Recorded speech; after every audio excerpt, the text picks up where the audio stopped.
Matthew 6:23. Kung malabo ang inyong paningin, mapupuno ng kadiliman ang inyong buong katawan. At kung ang ilaw ninyo ay madilim, ikaw nga ay tunay na nasa kadiliman. Ang kadiliman ay isang malaking kulungan na walang pader. Darkness is prison without walls. And in life, there are many prisons without walls. Mga imaginary prisons. Mga taong nakakulong, wala namang kulungan. And these are what we call mental prisons. Mga kulungan na nasa isip lamang. What are these? Mental constructs. Mga sari-saring korte ng pag-iisip.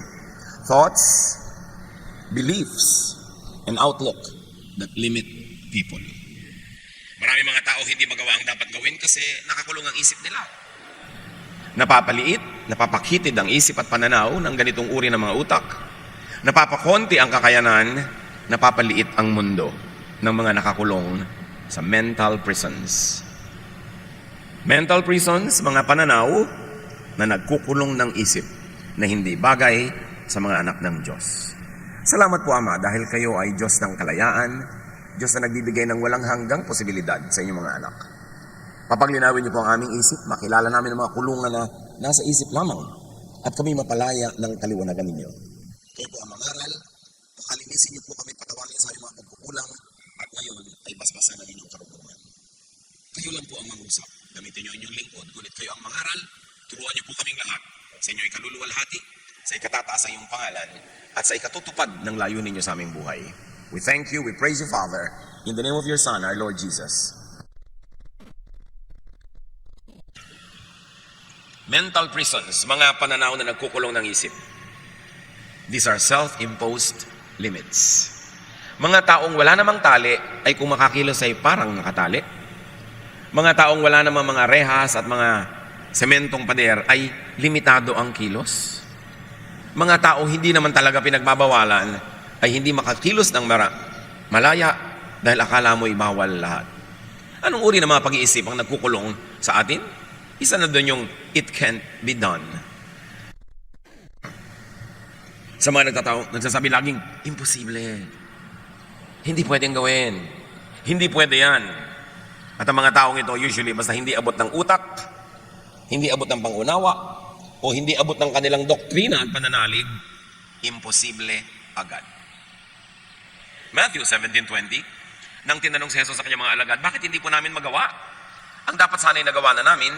Sumagot siya, dahil sa maliit ang inyong pananampalataya. Tandaan ninyo, kung kayo ay may pananampalataya sa Diyos, kasi laki ng buto ng mustasa, na actually napakaliit. Maaari ninyong sabihin sa bundok na ito, lumipat ka roon, at ito'y lilipat na. Tunay na walang bagay na hindi ninyo magagawa. Halimbawa na symbolic language ito, na hindi naman talaga literal na yung bundok ay pwedeng utusan ng isang nananalig, napakalaki pa rin ang pwedeng magawa sa pananalig. Hindi man literal na bundok yung bubuhatin. Paano kung literal pala ang ibig sabihin ni Jesus dito? Hindi naman niya sinabing, symbolic lang yung language ko, ha? Bagamat hindi niya sinabing literal. Paano kung literal? Na pwede mo pala talagang utusan ang bundok kung may pananalig ka na singliit o tawagin ng sinlaki man lang ng maliit na buto ng mustasa. At pinatunayan ni Jesus na marami siyang sinabing literal. May binuhay talaga siyang patay. May pinalakad talaga siyang lumpo. May binigyan siya ng paningin na bulag, literal. Pero meron ding symbolic. Yung mga namulat ang isip, bulag na nagkaroon ng paningin. Alin man ang tinutukoy ni Jesus, symbolic man o literal na kahulugan na pwede mong utusan ng bundok kung meron ka lang kaprasong pananalig. Malaki ang mensahe nito para sa atin. Sabi niya, dahil maliit ang inyong pananampalataya, maliit ang inyong pag-iisip, maliit ang inyong utak, konti lang ang laman. Pero kung nilaki-lakihan nyo yung utak nyo na yan, dinami-damihan nyo ng laman, kaya nyo sanang gawin yung ngayon ay hindi nyo magawa. Pag nililiitan ng utak, mag-aral ka anak, ay nakakatakot, hindi po ako marunong yan, wag na lang. Magtatrabaho na lang ako agad para kumita ako. Okay, nagtrabaho agad, kumita, pero 50 taon man siya magtrabaho, hindi man lang siya makakabili ng isang motorsiklong cash. Kasi, nilimitahan na niya ang pwede niyang gawin sa madali, sa konti. Kasi hindi siya nanalig na pwede niyang magawa. Lahat ng mga mahihirap, maralita, na nakaalpas, nakawala, nakalampas sa kahirapan, nanalig muna na pwedeng mangyari yon. Ang mga hindi nakakalampas sa kahirapan, sa kaliitan ng mundo, ay yung nagsasabing, hindi pwede yan. Wala tayong magagawa. Ganyan lang talaga yan.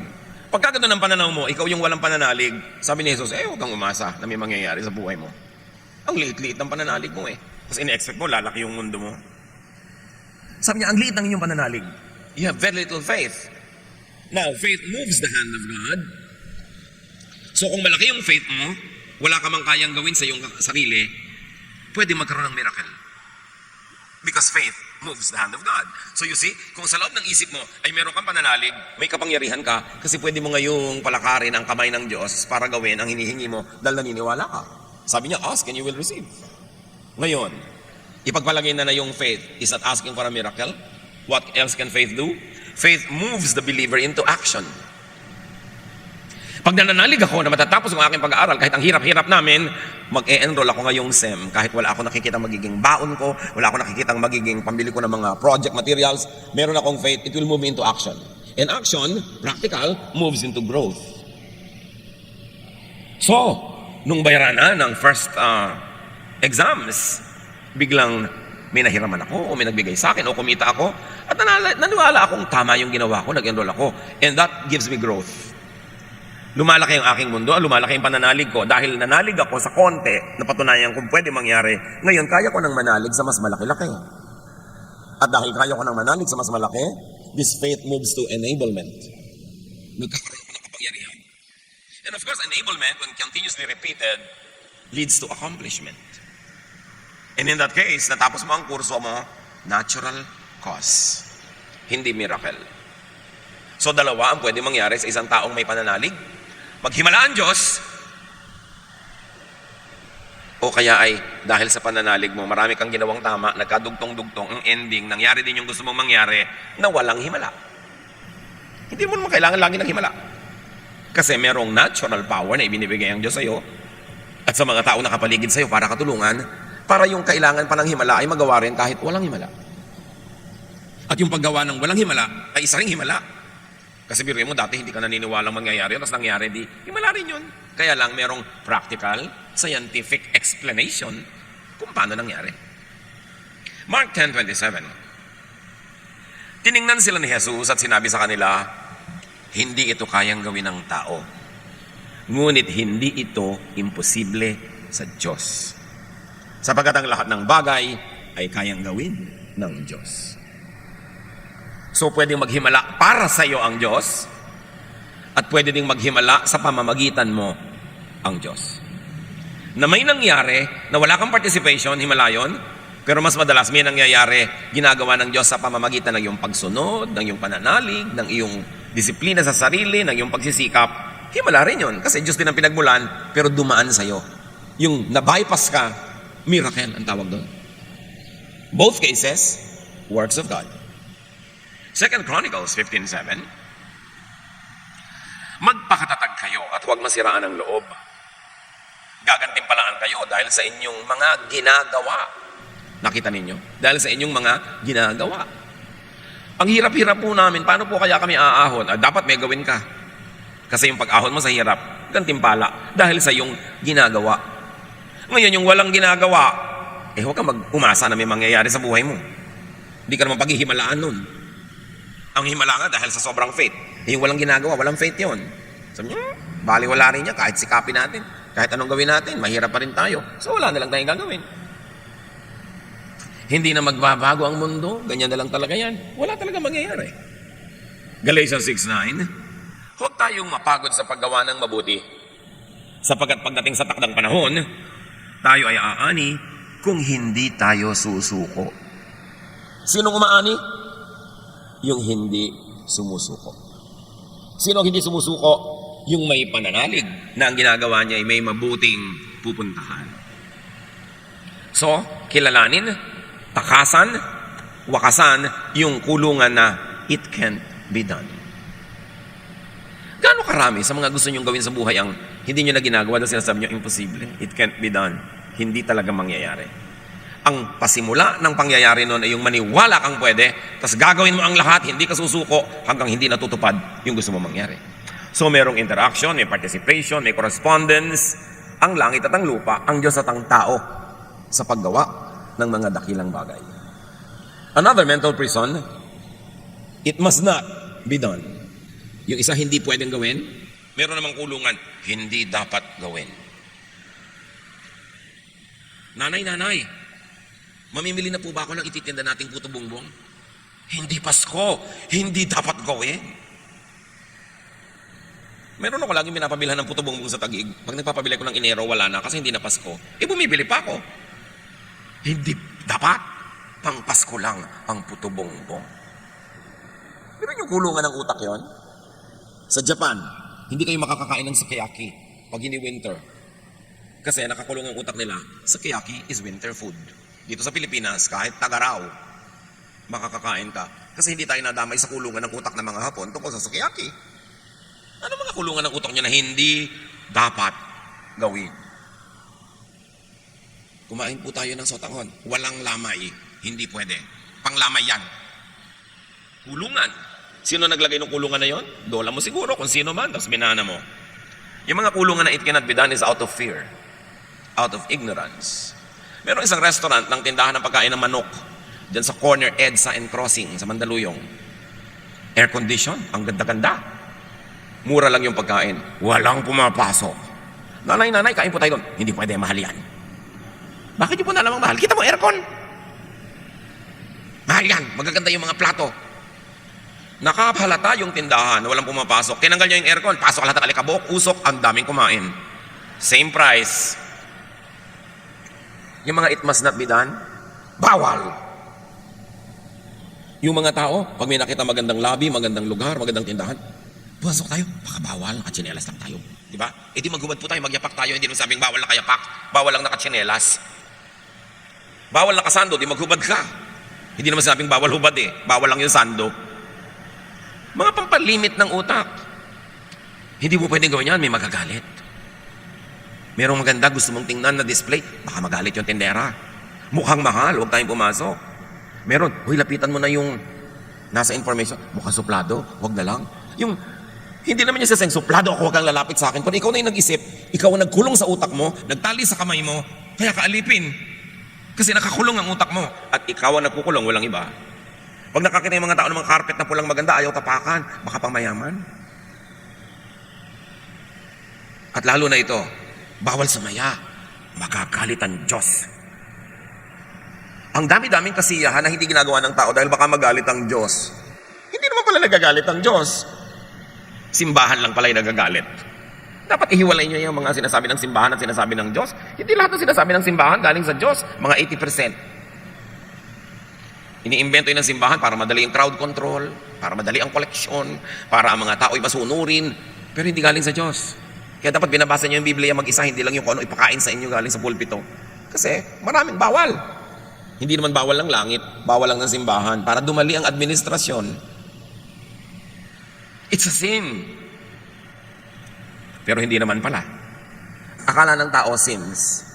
Hindi nila tuloy ginagawa, nawawalan sila ng saya. Pag nakipagpanayam ka naman sa Diyos, hindi naman pala. Kaya tao dapat nag-aaral. Ignorance is a prison without walls. Kasi pag hindi ka marunong, hindi ka maalam, to play safe, wala ka nalang gagawin. Ilagay kayo sa isang pagkadilim-dilim na kwarto. Maglalakad ba kayo? Magpapaikot-ikot? No.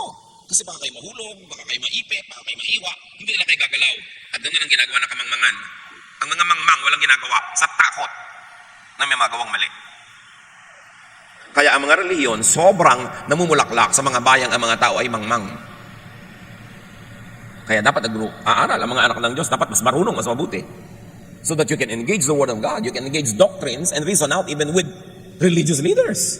Hindi naman Diyos sa mga religious leaders. Sila lang ang pwede magbasa, sila lang ang pwede mag-interpret. Invento lang nila yon para kontrolin nila ang doktrina at ang mga tao controlled. Kaya yung reliyon, sa halip magpalaya, nang gagapo siya, nagtatali, nagkukulong. Pag hindi enlightened ang pangangaral. Matthew 12:11-12. Ang mga tao sa Israel, walang gagawin pag Sabath. Sukdang, ang hayop nila ay mahulog sa tubig at malunod. Bawal gawin yan. Sabi ni Jesus, kung kayo'y may tupang nahulog sa balon sa araw ng pamamahinga, hindi ba ninyo ito iaahon? Kaya't naaayon sa kautusan ang gumawa ng mabuti sa araw ng pamamahinga. So sabi ni Jesus, drama lang yan na wala kayong pwedeng gawin pag Sabat. Okay lang gumawa, lalo't ang gagawin nyo mabuti. Can you imagine ang pagkakatali ng buong Israel sa araw ng Sabat? Daang taon, libong taon. Dumating si Jesus, anak ng Diyos, liwanag ng sanlibutan, asin ng sanlibutan, tubig ng buhay. Sabi niya, press release lang yan ng templo. Pwede kayong gumawa pag Sabat. Kita nyo kung paano magpalaya yon, isang sentence. Anong daming laya ang mangyayari sa tao pag nalaman niyang pwede naman palang gumawa pag Sabat. So pwede ka maglakad ng malayo. So pagka may handaan sa mga kamag-anak mo sa kabilang barangay, pwede ka nang pumunta kasi hindi naman pala bawal. Meron kang gustong gawin, naisipan mong ipag-bake ang asawa mo o ang anak mo ng napakasarap na cake. Sabat, pwede. Kasi sabi ni Jesus, pwede yan dahil magandang gawain yan. Ang laking laya, basta yung utak mo na palaya. Bawal, hindi naman pala talaga. So gaano karami ang bawal sa buhay natin na hindi naman pala talaga pag si Jesus ang tinanong mo. Pwedeng pag tinanong mo si Pedro, bawal. Si Paul, bawal. Si Moses, bawal. Si Isaiah, bawal. Pero pag si Jesus ang tinanong mo, pwedeng bawal pa rin. Edi sundin. Pero maraming hindi naman pala pag tinanong mo kay Jesus. Kaya mahalaga yung Jesus filter. Lahat ng mga nagtutunggali ang mga ideya dyan sa mga doktrina at mga katuruan, salain mo kay Jesus. Yung pasado kay Jesus, dapat pasado sa atin. At konting-konti na lang ang hindi pasado, yung mga unloving. Kaya Jesus is the measure of all things. Jesus holds everything together. At ang sabi ni Jesus, I came so that you might have life and have it to the full. Ibig sabihin, palalayain ko kayo sa mga mental prisons para ang buhay nyo magkakulay. Black and white lang yung buhay nyo. Dapat yan po, Lord. Tapos, stereo sound lang yung sound ng buhay nyo. Dapat yan. High-tech. Dahil yan ang gusto ng Diyos, a full life for people. 1 John 4:18, walang kasamang takot ang pag-ibig at pinapawi ng ganap na pag-ibig ang anumang takot. Hindi pagganap ang pag-ibig ng sinumang natatakot sapagkat ang takot ay kaugnay ng parusa. Ang linaw. Pag naiintindihan nyo ang pag-ibig ng Diyos, nawawala ang inyong mga takot. Mga takot sa mga bawal, takot sa mga hindi pwede, takot sa mga parusa, takot sa mga guilt. Kasi sabi, kung nauunawaan nyo ang pag-ibig ng Diyos, dapat payapa kayo. Natatanggap nyo, alam nyo, at naipapamuhay nyong mahal kayo ng Diyos, ano man ang mangyari. Ngayon, kaya kayo matatakotin kasi ang laman ng utak nyo lagi, parusa. Kaya ang marami nagiging religyoso, lalong nagiging matatakotin kasi lagi ang ipinipreach ng pulpit ay parusa. Isang Diyos na galit. Isang Diyos na ayaw ka mag-enjoy. Isang Diyos na enjoy. Isang Diyos na imposible yung mga hinihingi sa tao. Kaya lagi kang kulang, lagi kang guilty. Sabi, pag lagi kang guilty, takot ka sa parusa. Pag takot ka sa parusa, hindi mo pa naiintindihan si Jesus. Hindi mo pa naiintindihan ang pag-ibig ng Diyos sa pamamagitan ni Jesus. Now, that kind of freedom is not licentiousness to do anything evil. Because your right to do what you want stops when it begins to infringe on the well-being of other people. Yun ang law of love. Hindi ka malayang gawin ang lahat. Hindi ka malayang gawin ang mga ikasasama ng iyong kapwa. Pero hindi nila ikasasama, malaya ka dyan. Yan ang law of love ni Jesus. So niya, I give you one commandment. Love one another. So pwede po bang mag-agaw ka ng asawa ng may asawa kasi kalayaan yun? Hindi, dahil may agawan kang tunay na may-ari. Ngayon, yung isang tao, walang asawa, iyong-iyo na. Kung gusto ka niya. Kasi hindi rin naman pwedeng dahil wala siyang asawa, kalad ka rin mo na ayaw pala sa'yo. Yung kalayaan mo, tumitigil kung ito ay lalampas na at papasok na sa bakuran ng ibang tao at makakasama na sa kanila. So fear comes from ignorance. And love means fearlessness. It doesn't mean recklessness. It means confidence, trust, and peace. The people of God are free to do anything that God does not prohibit by moral law. At ano yung moral law? The law of love. Basta hindi unloving to others, you are free. Kailan natin maintindihan yun? You don't kill, you don't steal from other people. You don't take away from them what you want to enjoy. You are free. Galatians 5:14, sapagkat ang buong kautusan ay nauuwi sa isang pangungusap. Ibigin mo ang iyong kapwa, gaya ng pag-ibig mo sa iyong sarili. So yung ayaw mong gawin sa ng iba, huwag mong gagawin sa iba, yun ang buong kautusan. Pwede po ba akong kumain ng sandwich na maraming mayonnaise? Bakit? Nilakawin ba yung mayonnaise? Hindi. O di, free ka. Morally speaking. Ngayon, clinically speaking, tingnan mo kung nakakabuti sa yung mayonnaise, that's another story. You are free so long as what you want to do is not prohibited by legal law. Legal law meaning the law of the land, the law of the company, the law of the family, the law of the community that is meant to keep order, justice, predictability, system. Dapat hindi mo binibreak yun. Kasi a community, a family, a corporation, a church is a social agreement. I am a part of this nation because I agree to do my part as a citizen.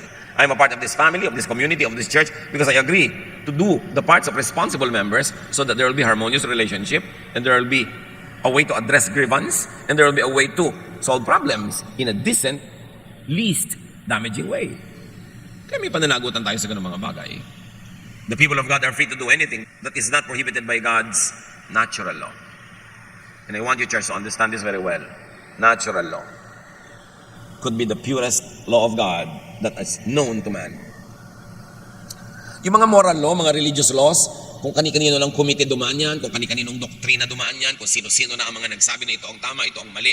Pero yung law of nature, walang taong nakapakialam dyan. God ang nag-design ng law of nature like the law of gravity, the law of physics, the law that water will always recycle, the law of sunrise and sunset, the law of temperatures and seasons. Diyos ang may gawa niyan. More than religious law, which you don't know kung galing sa Diyos o pinakialaman lang ng mga religious leaders, yung natural law, walang nakapakialam dyan. Romans 1:20, mula pa nang likhain ng Diyos ang sanlibutan, ang kanyang likas na hindi nakikita, ang kanyang kapangyarihang walang hanggan, at ang kanyang pagka-Diyos ay maliwanag na inihahayag ng kanyang mga ginawa. So mula daw nung nilikha ang daigdig, nagpapakilala ang Diyos sa pamamagitan ng mga nilikha niya. Yun ang purest law. Now, many prisons, limitations, and conflicts are caused by man-made religious law being imposed by on God-ordained natural law. Halimbawa, law ng God, ng nature, nakakainin ng leon ay usa. Kakainin ng usa ay damo. Kung nagkaroon ng religious membership yung leon at sa sekta niya, bawal kumain ng karne, anong gagawin ng leon? Pinagbabawalan na siya ngayong maging leon. Lahat ng kakainin niya ngayong bawal, puro siya guilt. Tapos itinitinda ng religion niya yung salvation, dahil guilty siya, bibilin na niya. Pero hindi mo pala siya dapat guilty kasi leon nga siya. Ngayon yung kusa, pinagbawalan ng religion niya na kumain ng damo. Di lagi siyang guilty. Kasi kahit ano mangyari, pag walang nakatingin, kakagatin niya yung damo, kakainin niya. Kasi anong gusto niyang kainin? Yun ang likas. Ganun siya ginawa. Now, the demonization by religion of natural human feelings of the physical world makes so many people feel guilty. Pagka ang religion ay nagtuturo sa inyo mga bagay na kontra sa natural law, ang result lang, you will always fail because you will be how nature and God created you. Therefore, you will forever feel guilty for who you are, for what you feel.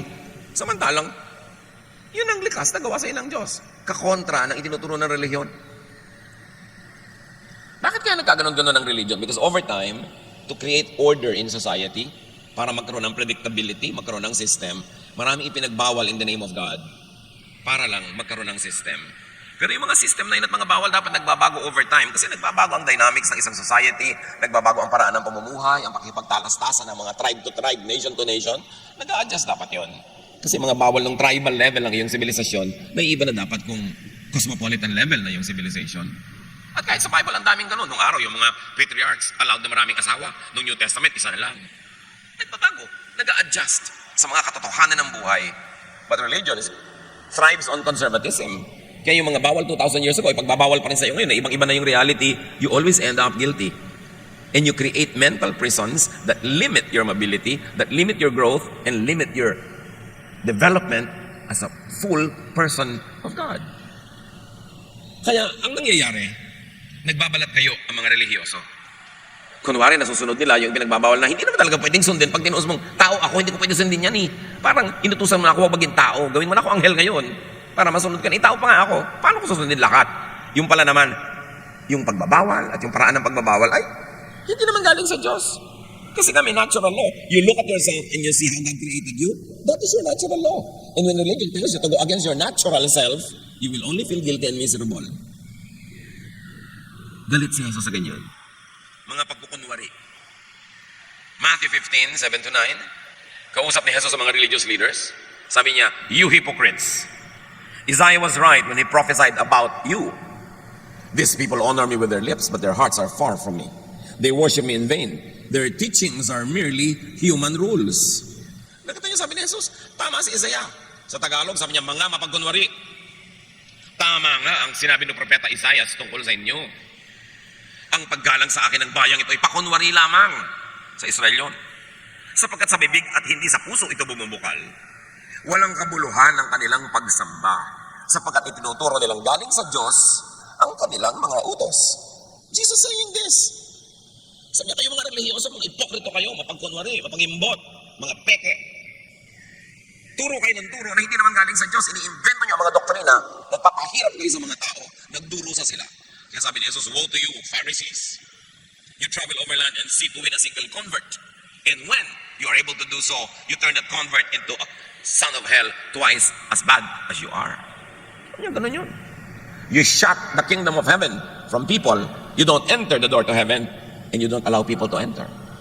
You don't allow people to have peace with God, peace with themselves, peace with the reality, because you yourselves don't have peace about your own reality, because you deny your reality with your man-made religious laws. Jesus saying that. Matthew 15, 7 to 9. Anong sabi niya sa maraming kautosan ng relihiyon ng Israel?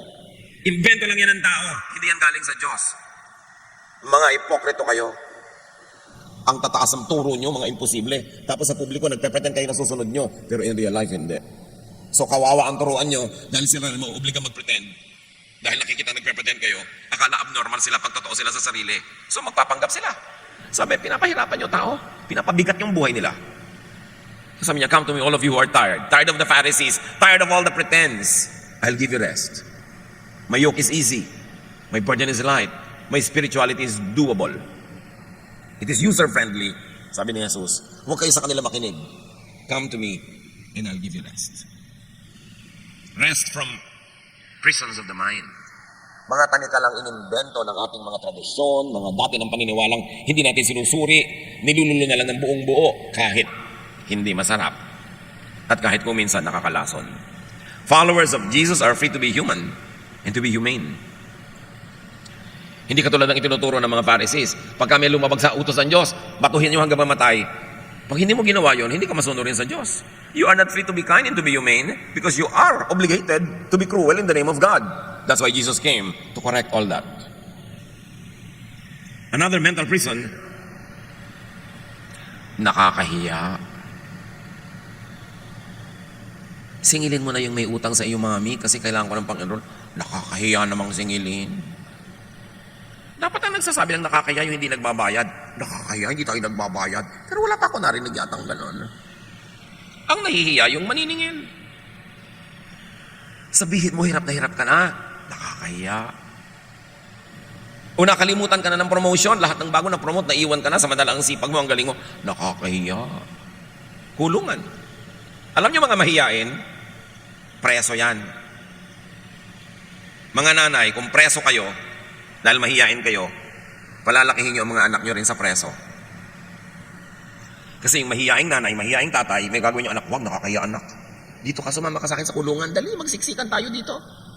Huwag nating palayain ang buhay natin. Huwag natin sabihin ang tunay nating nadarama. Huwag natin mapahalata ang ating mga pagdurusa. Kasi nakakaya.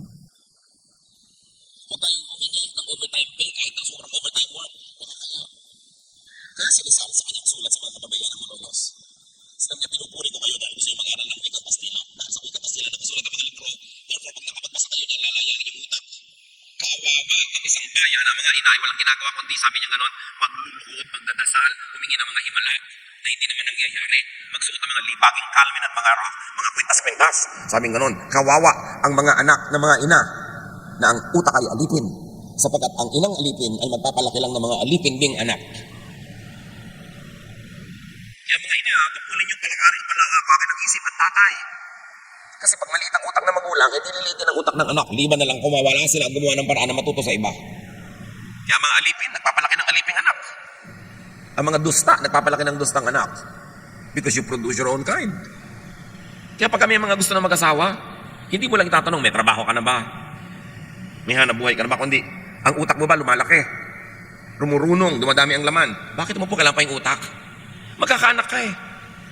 Eh kung maliit ang utak mo, di yung anak mo liliit din ang utak kasi papalakihin mo sa kulungan. Papalakihin mo sa kamangmangan, papalakihin mo sa dilim. So alipin yung lolo mo noon, alipin ka ngayon, ang magiging anak mo, next generation ang alipin. Bakit ka pa mag-aanak kung magpapaanak ka lang ng alipin? Kawawa. Kaya dapat, responsibilidad ng mga magkakaroon ng anak, magpakatalino, magpakarunong, nang may maituro man lang kayo sa anak nyo, kahit man lang spelling ng Czechoslovakia. Eh kung yun lang dog, hindi nyo ma-spell, paano kayo magpapalaki ng mga anak na malaya? May pananagutan ng pagiging magulang. Hindi yung mahiyain kayo, torpe kayo, kaya hindi bali ng kawawa kayo. May pananagutan ka. At hindi lahat ng nakakahiya ay mali na nga. Hindi katangayan ang pagiging mahiyain. Ito isang napakalaking kapintasan. Ngayon, huwag naman kapala ng mukha. Iba naman yun. Yung tama lang, yung sabi nga nila, sakto lang. Pero huwag nga yun eh.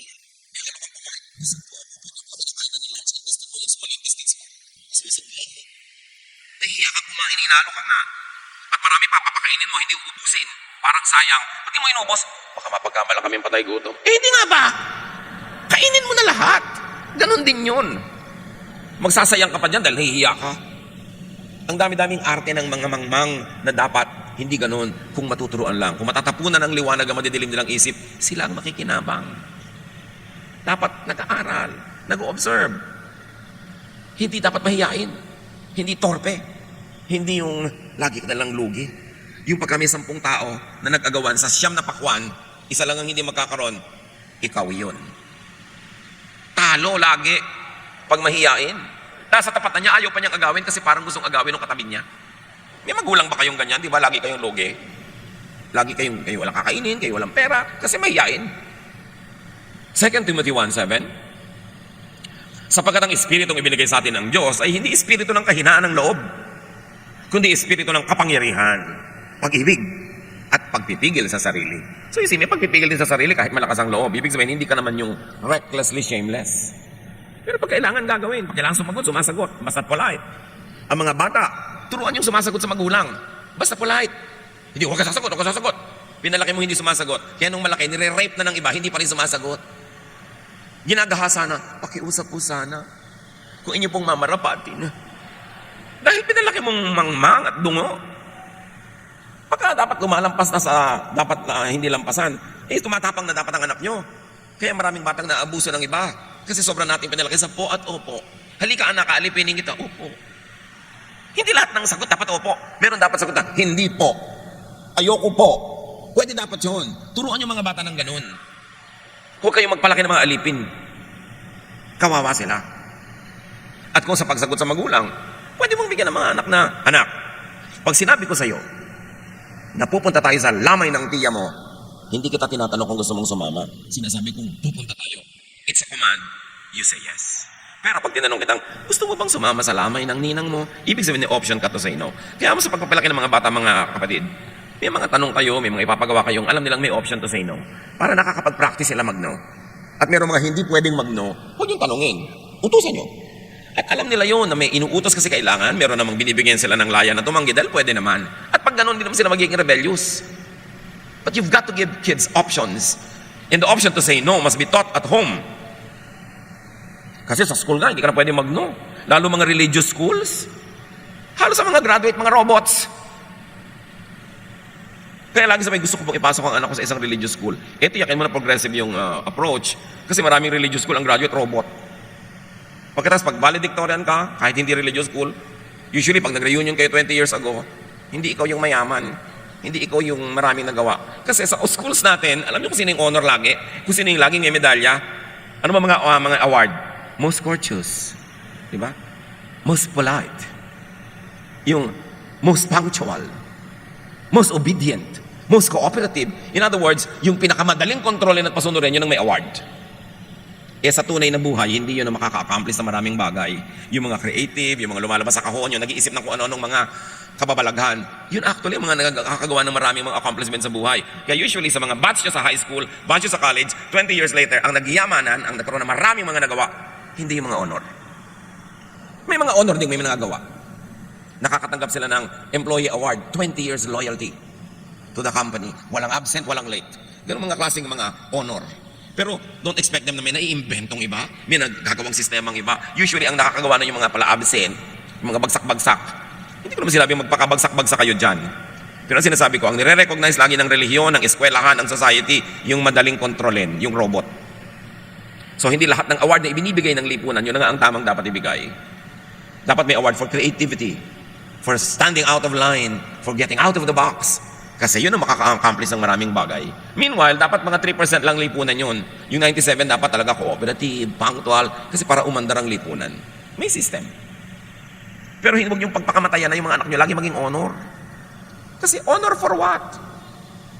Siyempre, accomplishment naman yung napaka-punctual niya ng 3 taon. Pero sa tunay na buhay, di ba ang dapat punctual yung mga empleyadong karaniwan, hindi yung mga tunay na may mga decision makers.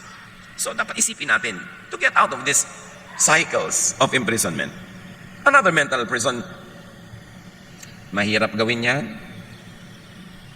Sabi mo sa karpintero, ay gusto ko ng posting parang namumulumulupot yung kahoy. Sir, mahirap naman pong gawin yan.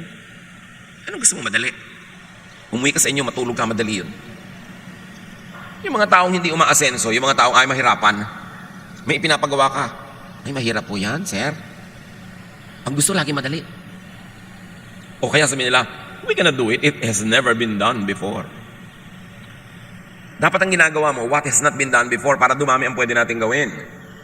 2 Kings 5:10-13. Isang makapangyarihang general, may sakit, may ketong, pinayuhan ng propeta. Ipinasabi sa kanya ni Eliseo, pumunta ka sa ilog ng Jordan, lumubog ka ng 7 beses, at magbabalik sa dati ang iyong katawan. Gagaling ang iyong ketong. Nang narinig ito, galit na umalis si Naaman. Sinabi niya, akala ko pa naman sasalubugin niya ako? Propeta na yan. Tatayo sa harap ko, tatawagin ang Diyos niyang si Yahweh, ikukumpas ang kanyang mga kamay at sa tapat ng aking ketong, at ako'y pagagalingin. So yun ang ine-expect niya.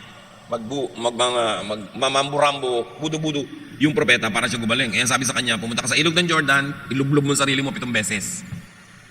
At bakit hindi na lang sa mga ilog ng Damasco, sa kanyang sariling bayan? Tulad ng Abana at ng Farfar na mas malinis kaysa alinmang ilog sa Israel. Hindi ba pwedeng doon na lang ako maligo para gumaling? Ayaw niya sundin. Because it has never been done before. Ang yaman-yaman niya, makapangyarihan siya, lulub-lub siya sa Jordan. Actually, in Jordan, sapa lang na puro putik. For all the drama that the Bible gives of the Jordan, isang sapang puro putik lang ito. Kaya sabi niya, bakit sa bayan ko ba walang magagandang ilog? Ba't di na lang doon? Verse 13, ngunit lumapit sa kanyang mga lingkod at sinabi, Ginoo, kung mas mahirap pa riyan ang ipagagawa sa inyo ng propeta para kayo gumaling, hindi ba't gagawin nyo yun? Gano'n pa yung paghuhugas lang ninyo para luminis? Sa makatuwid, ginawa niya, gumaling ang kanyang tetong. Marami tayong hindi ginagawa dahil hindi natin nagawa before, bago sa ating pandinig, o kaya we think it is beneath our station in life. Sabi niyo, ba't di mo na lang sundin para ka gumaling? Hindi umiwas sa mahirap gawin, at huwag umiwas sa mahirap na gawin, lalo na kung mas mahirap naman kung hindi mo gagawin. Tulad nga na sinasabi natin, puto bongbong kumpas ko, bakit? Ang lechon, pang fiesta lang? Tingnan nyo ang mga ibang tindahan ng lechon, araw-araw. Isa sa mga kulungan ng utak, mga kapatid, tradition. Tradition. Yung tradition, kaugalian, nakasanayan, may panahon yan na effective. Pero may panahon hindi na. So dapat, talikuran na at gumawa uli ng mga bagong tradition. At any given time, a social norm is in a stage of being recessive, dominant, or emergent. Laging merong namamayani, nangingibabaw, at laging may pinalitan yon na papalubog, at merong laging papasikat, emergent. Kaya sa church, alam niyo mga 1970s, 80s, ang laking gulo ng mga evangelical churches sa Pilipinas dahil ayaw nilang tanggapin ang tambol, ayaw nilang tanggapin yung mga electric guitar, ayaw nilang tanggapin yung kung ano-ano dahil daw demonic. May mga churches na nag-split, nagkagulo-gulo dahil lang sa praise and worship. Why? Sabi nila gusto namin classical music sa church. Ayaw namin ng pop. Lola, yung classical music po sa church ngayon, pop 100 years ago. Alam niyo yung pagiging classical, it only depends on time. So yung classical ngayon, pop din yun noon. Maraming classical music sa churches ngayon. 100 years ago, nagkagulo-gulo din sila, ayaw din nilang tanggapin. Pero dahil may tumanggap, may naibigay sa atin ngayon na classical. Noong 1990s, malaking gulo sa Pilipinas nung gumamit ang day by day ng mga agong kulintangan. Sabi ng iba, tinatawag daw natin ng mga demonyo pag tumutugtog tayo. Marami akong inimbitahan, hali kayo, tingnan nyo kung may makikita kayong demonyo. Nagdating kanyong iba, wala naman. O sige, lumabas na kayo kasi mula nang dumating kayo, nagkaroon. So, ano yun? Dahil lang hindi nakasanayan. Dapat kahit hindi mo nakasanayan, bigyan mo ng chance. Kasi lahat ng luma ngayon, bago yun dati. Nagkaroon lang ng chance na lumuma. Mga kulungan ng isip formula, mga recipe. Well, yung recipe para may puntahan naman ang iniisip mo kung hindi mo alam gawin. Pero kung marunong ka na, pwede mo na i-break yan, umimbento ka na ng iba. Talaga ba? Ang pwede lang na gamitin na suka sa yung adobo, yung ganitong suka, hindi pwedeng iba. Formula. People always ask why. The people of God who will be free, we should always say, why not? Isa pang mental prison, huwag na nga lang, nahirapan, di na lang tinuloy. Pag nahirapan, nasiraan ng loob, atras. Pag nabigo sa una, suko. Pag nasaktan sa simula, dala mode. Pag hindi nakuha ang gusto, sour grapes. Itinanong ko sa mga followers ko sa Facebook kung sino nakakaalam kung bakit sour grapes. Ang konti. So kinailangan ko ipaliwanag. According to kwento, merong isang bear na may nagustuhan siyang grape, kaya lang mataas yung baging. Sabi niya, mukhang tamis, mukhang sarap. At inaabot-abot niya, palibas at bear siya, ang bigat-bigat niya, hindi niya malundag, hindi niya maabot. So sabi niya, sour grapes naman yan eh. So umalis na lang siya. Pag hindi mo magawin, wala naman kwenta yun. Kaya yung maraming gustong yumaman na hindi yumaman, walang kwentang yumaman. Bakit nasabukan mo na ba? Hindi pa, hindi. Sour grapes yan. Walang kwentang sumikat, gugulo lang ang buhay. Bakit yung bang lubog, hindi magulo buhay? Sour grapes. Hindi mo makuha, mamaliitin mo na lang. Kaya yung mga magulang ng mga hindi honor, lagi minamaliit yung mga honor. Honor naman yung anak niya, pero hindi naman kagandahan. Ganyan ang mga sinasabi ng mga nanay na may hugot, no? Yung lang, sour grape mo, binabaliwala mo yung accomplishment kasi hindi mo kaya. Pero dapat, no, don't give up. 2 Corinthians 4:16, kaya't hindi kami nasisiraan ng loob. Dapat buolob mo para may mangyari. Makawala ka doon sa kulungan ng sirang loob. Proverbs 24:16, for though the righteous fall 7 times, they rise again. Nadapa ka, bangon, nadapa ka ulit, bangon, nadapa ka, bangon ng bangon. Kesa naman, 5 taon ka nakadapa sa takot mong madapa ulit. Bangon ng bangon. Nung araw, nung uso pa yung sweepstakes ticket, at marami sa inyong umabot dito, bumibili ng tagumpay sweepstakes. Lalo't sa Quiapo. Sa likod niyan may nakatatak. Ang nagwawagi ay di umaayaw. At ang umaayaw ay di nagwawagi. Remember? So ganun daw, ang umaayaw, hindi nagwawagi. Huwag ayaw ng ayaw. Keep pursuing your dreams. Kung mawala sa mga taling wala naman doon, imbento mo lang, inilagay lang doon ang guni-guni mo. Kung mawala sa mga kulungang wala naman pader, ikaw lang ang nagkukulong sa iyong sarili. Luke 4:18, ang Espiritu ng Panginoon ay sumasa akin, sapagkat hinirang niya ako upang ipangaral sa mga mahihirap ang magandang balita. Isinugo niya ako upang ipahayag sa mga bihag na sila'y lalaya. Maraming bihag at maraming kalayaan ang pinag-uusapan dito. Mainly spiritual. And then, mental. Tulad ng pinag-uusapan nating mental prisons. Isinugo si Jesus para palayain ang mga tao sa mga kulungang ito na bumabawa sa ating katuturan, sa ating halaga, sa ating saya, sa ating ginhawa. Mga drawing, religious, social, and mental prisons. Yung mga, bakit nakadress ka tapos rubber shoes? Hindi pwede yan. O di ba ngayon? O pwede na, ang daming ganon. Pero for the longest time, dapat pag nakadress ka, pumps or heels. Hindi pwede ka just bakit? Hindi pwede. Sino may sabi? Bakit hindi pwede? Just namin sabi no? Palayain ang sarili. Bakit hindi pwede gupit hindi pantay-pantay? Sabi, mapagkamalan tayo may sira. Bakit ang buhok natin? Ngayon, uy, pantay na pantay ang gupit mo ha, baka mapagkamalan ka may sira. Dapat bakit tabi-tabingi. Yung laylayan ng damit mo, dapat tabi-tabingi, parang bulagan tumahi. Oh, di ba gano'n lang ngayon, tabi-tabingi, kung ano-ano mga, samantalang dati, walang magsusuot na ng matinong tao. Mapagkakamalang ka, nag-iiba-iba. You always say, why not? Trip ko eh. Walang basagan ng trip. Basta hindi masama, di ba? Hindi nakakasama sa akin at sa kapwa. Bakit ba? Bakit kailangan ikulong ko ang sarili ko? Bawal kumain ng dunugan pag walang puto. Bakit? Ang gusto kong kasabay, buko pie. Hindi pwede? Yun ang gusto ko Bakit nanakawang ka ba? Masama ba sa'yo? Pinatay ba kita? Hindi. Paano ngayon? Bakit hindi ko pwedeng gawin? 2 Timothy 1:7, sapagkat ang Espiritu ibinigay sa atin ng Diyos ay hindi Espiritu ng kahinaan ng loob, kundi Espiritu ng kapangyarihan. Mga kapatid, ang dami pang mental prisons. Sapat na ang 5 ngayon. Alin dyan ang bumibihag sa inyo? Palayain nyo ang inyong sarili at tulungan nyo ang kapwa na lumaya. Jesus wants you free to have a restful, peaceful, meaningful, enjoyable life. Dear Lord, thank you that you want us free from prisons. Teach us, Lord, to use the power coming from your Son, Jesus, so that we can set ourselves and others free. Pagbulay-bulayin nyo sumandali ang mga bagay na ito, palayain ang sarili at ang kapwa.